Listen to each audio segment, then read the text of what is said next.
战国时期，群雄割据，大大小小的诸国之间互相征伐，百姓生灵涂炭，天下四分五裂。到了后期，一些小国被相继吞并，统治者们为霸权继续角逐，战火绵延不休。魏国军队本欲出征伐秦，行军至凤凰山时，却遭遇梁国伏击。一场血战后，峡谷浮尸遍地，如人间炼狱。一个大头兵从死人堆里爬出来，搜罗着附近尸体上的可用之物，尚有气息的不止他，还有梁国的将军。将军手持铁剑准备斩断魏旗，不料举着旗的卫兵突然发难，二人大打出手，最后梁国将军死于敌手，卫兵也身负重伤栽倒在地。这个卫兵正是此次魏军的主帅，也是魏国的太子。眼前这片焦土之上，梁国的大兵和魏国的将军成了唯二的活口。大兵不费吹灰之力将重伤的将军搬上马车，准备带着这个俘虏回梁国领赏。中途遭遇魏军副将的追杀，大兵靠装死又躲过一劫，将军却把当了逃兵的副将就地处决。结果再次被炸死的大兵捡了漏。大兵能在这次的战争中活着，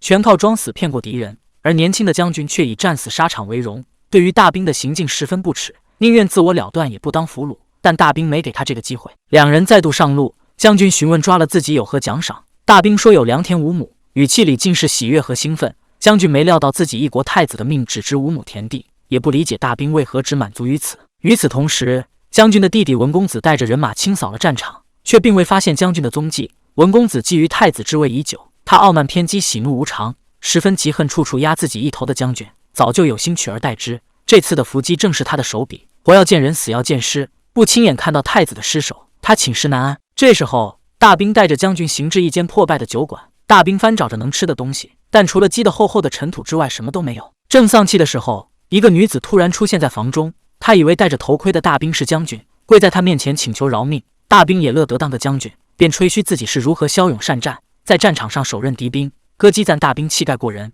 请他饮酒，自己跳舞助兴。大兵喝得醉醺醺，一头栽倒在地。歌姬却突然变了脸色，问大兵是不是杀过很多人，那其中可能就包括他的父母。大兵睡了过去，醒来时歌姬已不知去向，将军也挣脱了束缚，两人缠斗在一起。大兵失手杀掉了将军，只得斩下他的头颅回梁国领赏。大兵站在梁城下叫门，城门缓缓打开，梁王在一众人马的簇拥下款款行至眼前。大兵双手奉上人头，臣子们一一查看后确信就是将军。梁王正要赏赐大兵，却有臣子质疑一个大头兵如何手刃的了将军，一定是当了逃兵，割个死人头来蒙骗大王。梁王觉得所言甚是，当即下令斩杀大兵。即将人头落地的大兵哀嚎一声，却发现自己还好好的躺在酒馆地上，原来刚才的一切不过是场噩梦。大兵摸了摸脖子，心有余悸，他环顾四周，没发现歌姬的身影，自己好心给他吃的，他却恩将仇报，在酒里下药。大兵愤愤不平，他把将军搬上车，将军骂骂咧咧地说要么杀要么放，否则有机会自己一定亲手杀了大兵。大兵反驳将军不会杀人，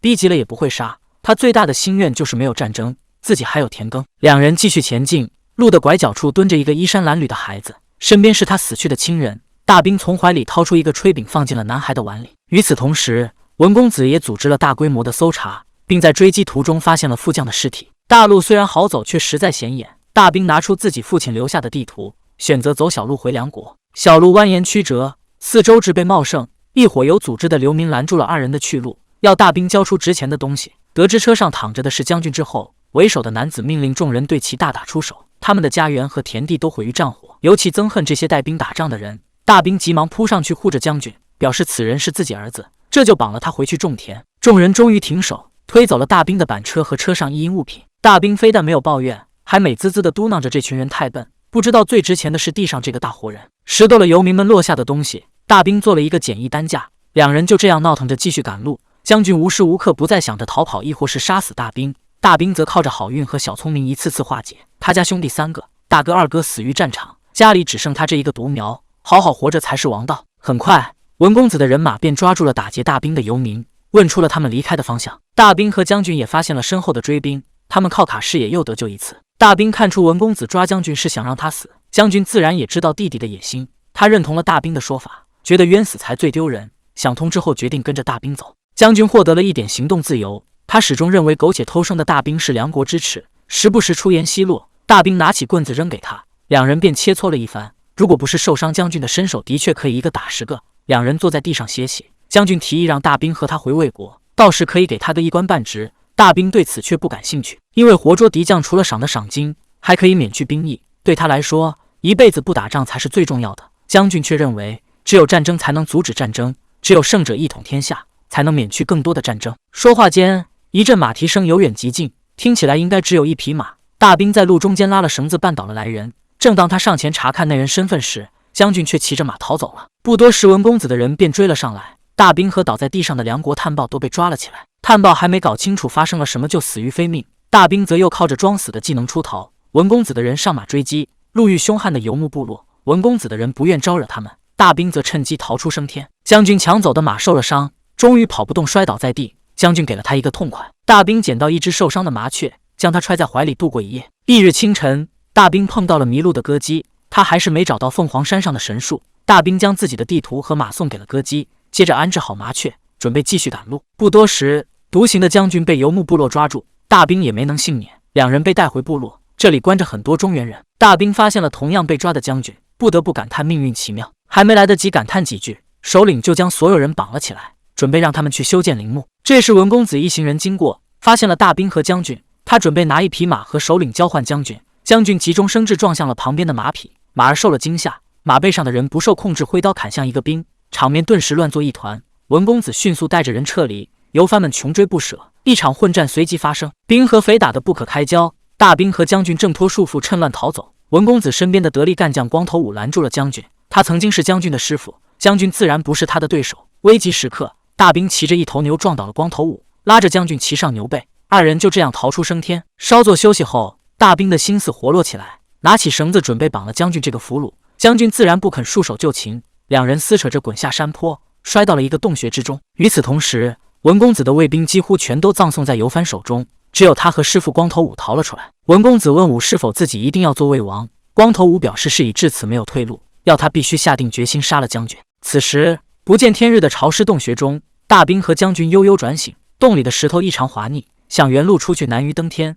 洞中的其他出口也不知道在哪，二人似乎都有些绝望。将军责怪大兵，如果不是他，自己就能踏平诸侯，一统天下，最后躺在堆满珍宝的陵墓中，现在死在这个鬼地方都没人埋。大兵表示，如果将军活着出去，就答应他永不侵犯梁国。将军沉默了片刻，答应他至少10年绝不进犯。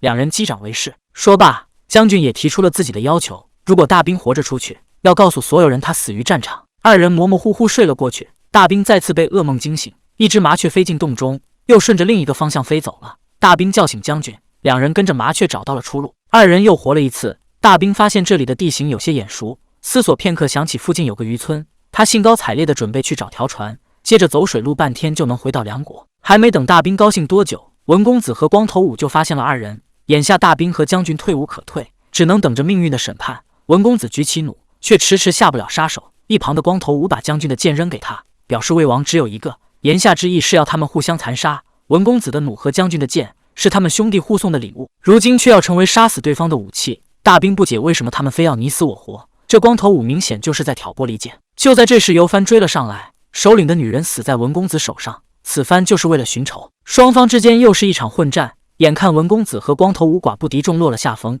将军犹豫片刻后拔剑加入了战局。大兵本想趁乱跑路，看到节节败退的将军和文公子后，还是叹了口气，折返帮忙，被3个大汉追着上蹿下跳。光头武战死，首领皮糙肉厚，武力值点满。文公子和将军并不是他的对手。危急时刻，文公子举起手中的弩箭，他知道首领要杀的是自己，他们兄弟二人必须活一个。于是文公子将弩箭一寸一寸插进了心口，最后到地气绝身亡。首领也是条汉子，见文公子已死，便带着人马撤退。大兵帮将军就地掩埋文公子后，不忘初心，将他绑了起来，带着自己的俘虏走水路回梁。到了梁城，大雾笼罩着码头，大兵拿出一直带着的凉旗，斩断将军手上的麻绳，推开他的船，让他离开。父亲去世时嘱咐他们3兄弟必须活一个，他也觉得文公子和将军2兄弟必须活一个。将军离开后，大兵扛起了凉旗，浓雾中出现一个孩童身影，正是那日他给了一块饼的男孩。男孩让大兵快跑，大兵不解，走上楼梯后发现到处都是秦军，人声鼎沸，不是来自梁城的百姓，